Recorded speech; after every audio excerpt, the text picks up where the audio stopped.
Hello students, मैं doctor Indu Kumari, department of psychology, NLS college, Jaitpur, Daudpur, from JP university Chhapra. आज मैं UG part 1 के students के लिए पेपर 1 में पर्सनैलिटी के ऊपर चर्चा करूंगी। आज का हमारा टॉपिक है व्यक्तित्व, पर्सनैलिटी। मनोवैज्ञानिकों ने व्यक्तित्व के अध्ययन में शुरू से ही काफ़ी अभिरुचि दिखलाई है, अतः यह बिल्कुल ही स्वाभाविक है कि व्यक्तित्व की बहुत सारी परिभाषाएं भी दी गई होंगी। इसी क्रम में आलपोर्ट ने व्यक्तित्व की दी गई सभी परिभाषाओं को एकत्रित किया और पाया कि व्यक्तित्व की 49 परिभाषाएं दी जा चुकी हैं, 49। इन सभी परिभाषाओं को उन्होंने 5 श्रेणियों में विभाजित कर उनका विशेष रूप से अध्ययन किया। परिभाषाओं के क्रम में सबसे पुराना यानी कि सबसे पहला परिभाषा व्यक्तित्व की शब्द की उत्पत्ति के संबंध पर आधारित है। व्यक्तित्व का अंग्रेजी अनुवाद पर्सनैलिटी है, जो लैटिन भाषा के शब्द पर्सोना से बना है, जिसका अर्थ होता है नकाब, या जिसे नायक नाटक करते समय पहनते हैं। यह शाब्दिक अर्थ को ध्यान में रखते हुए व्यक्तित्व को बाहरी वेशभूषा या दिखावे के आधार पर परिभाषित किया गया। जिस व्यक्ति का बाहरी दिखावा भड़कीला होता है, उसका व्यक्तित्व उतना ही अच्छा समझा जाता है, तथा जिस व्यक्ति का बाहरी दिखावा साधारण होता है, उसका व्यक्तित्व उतना ही अच्छा नहीं समझा जाता।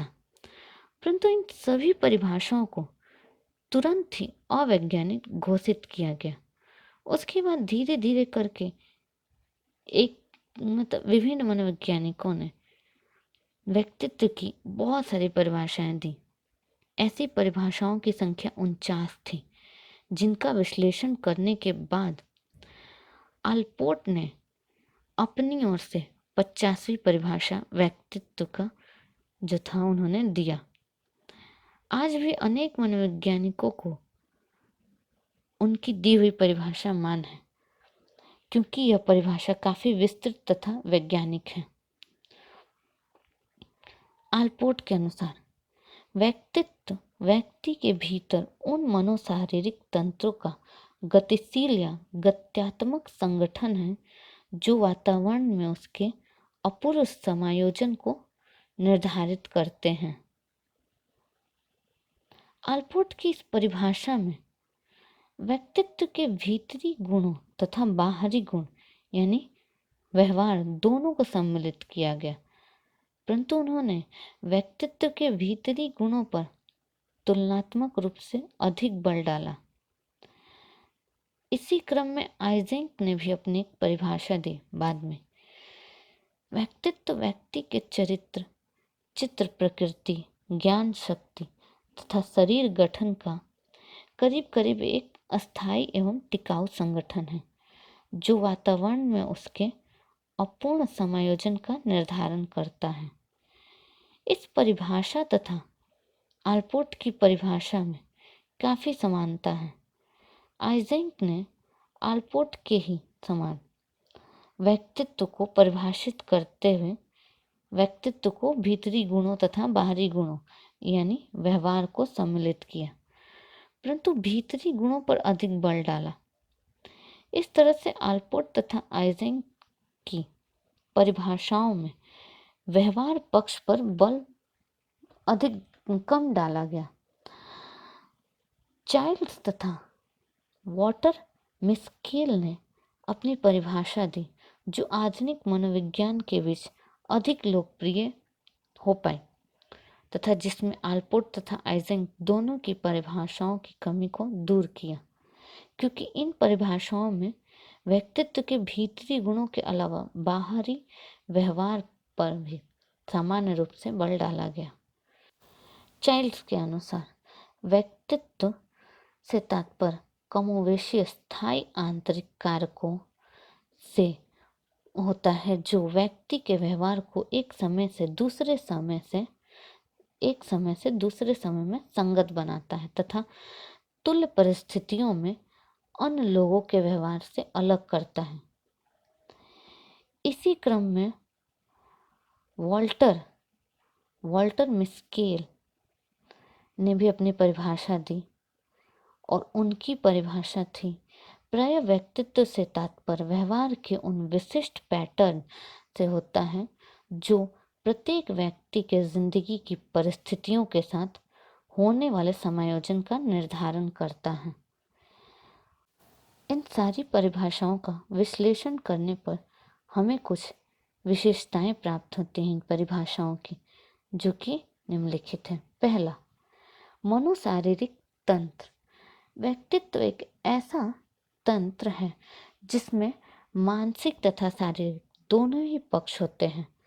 यह तंत्र ऐसे तत्वों का एक गठन होता है जो आपस में अंतःक्रिया करते हैं।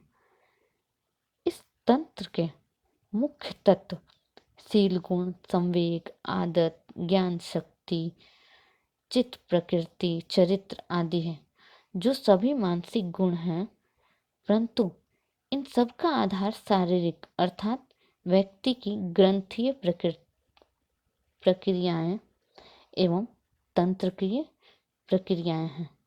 इसका स्पष्ट मतलब यह होता है कि व्यक्तित्व न तो पूर्णतः मानसिक है और न ही पूर्णतः शारीरिक है, बल्कि व्यक्तित्व इन दोनों तरह के पक्षों का एक मिश्रण है। दूसरा हमारा पहलू है गत्यात्मक संगठन। गत्यात्मक संगठन से तात्पर्य यह है कि मनोशारीरिक तंत्र के भिन्न भिन्न तत्व जैसे शील गुण, आदत आदि एक दूसरे से इस तरह संबंधित होकर संगठित हैं कि उन्हें एक दूसरे से पूर्णतः अलग नहीं किया जा सकता। इस संगठन में परिवर्तन संभव है, मतलब चेंजिंग आते रहती हैं। यही कारण है कि इसे गत्यात्मक संगठन कहा गया है। इस तरह से गत्यात्मक संगठन से स्पष्ट मतलब यह है कि व्यक्तित्व के शील गुणों में या अन्य तत्व आपस में इस तरह से संगठित होते हैं कि उनमें परिवर्तन भी होते रहते हैं। उदाहरण के तौर पर हम देखें तो कोई व्यक्ति नौकरी पाने से पहले ईमानदार, उत्तरदायी तथा समयनिष्ठ हो सकता है, परंतु नौकरी मिलने के बाद और कुछ वर्ष बीत जाने के बाद उसमें उत्तरदायित्वता तथा समयनिष्ठता का शील गुण ज्यों का त्यों है।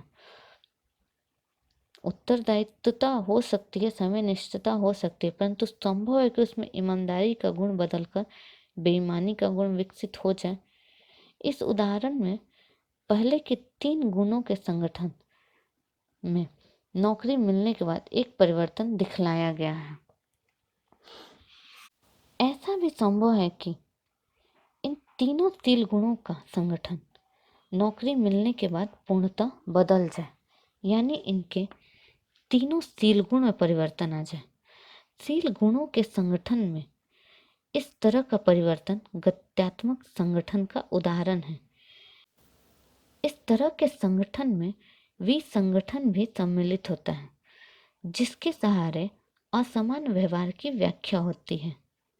अगर हम इसे दूसरे शब्दों में कहें तो यदि किसी व्यक्ति के शील गुण के संगठन में इस ढंग का परिवर्तन आ जाता है कि उसका व्यवहार विसंगठित हो जाता है तथा जिसके फलस्वरूप वह असामान्य व्यवहार अधिक करने लग जाता है, तो इसे भी एक गत्यात्मक संगठन की ही श्रेणी में रखेंगे। तीसरा पॉइंट है संगतता। व्यक्तित्व में व्यक्ति का व्यवहार एक समय से दूसरे समय में संगत होता है। संगतता से मतलब यह है कि व्यक्ति का व्यवहार 2 भिन्न भिन्न अवसरों पर भी अलग अलग एक समान होता है। इसी कारक पर चाइल्ड्स की परिभाषा में प्रत्यक्ष रूप से बल डाला गया है। व्यक्ति के व्यवहार में इसी संगतता के आधार पर उसमें अमुक शील गुणों के होने का अनुमान लगाया जाता है। चौथा हमारा पहलू है वातावरण में अपूर्ण समायोजन का निर्धारण। प्रत्येक व्यक्ति में मनोशारीरिक गुणों का एक ऐसा गत्यात्मक संगठन पाया जाता है कि उसका व्यवहार वातावरण में अपने अपने ढंग का एक अपूर्व होता है। वातावरण समान होने पर भी प्रत्येक व्यक्ति का व्यवहार, विचार, होने वाला संवेग आदि अपूर्व होता है, जिसके कारण उस वातावरण के साथ समायोजन करने का ढंग भी प्रत्येक व्यक्ति में अलग अलग होता है। आइजेंक ने, आल्पोर्ट ने, चाइल्ड्स तथा मिस्केल ने इस पक्ष पर समान रूप से अपनी अपनी परिभाषाओं में बल भी डाला। यही कारण है कि 1961 में आल्पोर्ट ने अपनी 1937 की परिभाषा के अंतिम 5 शब्द बदलकर इस प्रकार कर दिए: unique adjustment to his environment की जगह पर कैरेक्टरिस्टिक्स, बिहेवियर एंड थॉट को सम्मिलित किया। इस परिवर्तन का उद्देश्य यह है कि इसके द्वारा यह बतलाया गया कि व्यक्ति का व्यवहार मात्र अनुकूली ही नहीं होता बल्कि कथनीय भी होता है। इसका मतलब यह है कि व्यक्ति वातावरण के साथ सिर्फ समायोजन या अनुकूलन ही नहीं करता, बल्कि उस वातावरण के साथ इस तरह का अंतःक्रिया करता है कि उस वातावरण को भी व्यक्ति के साथ अनुकूलन या अभियोजन योग्य होना पड़ता है। इन सारी परिभाषाओं की विशेषताओं से यह निष्कर्ष निकलता है और निष्कर्ष तौर पर हम यह कह सकते हैं कि व्यक्तित्व में भिन्न भिन्न शील गुणों का एक ऐसा गत्यात्मक संगठन होता है जिसके कारण व्यक्ति का व्यवहार तथा विचार किसी भी वातावरण में अपने ढंग का अर्थात अपूर्व होता है। आज के लिए इतना ही। धन्यवाद।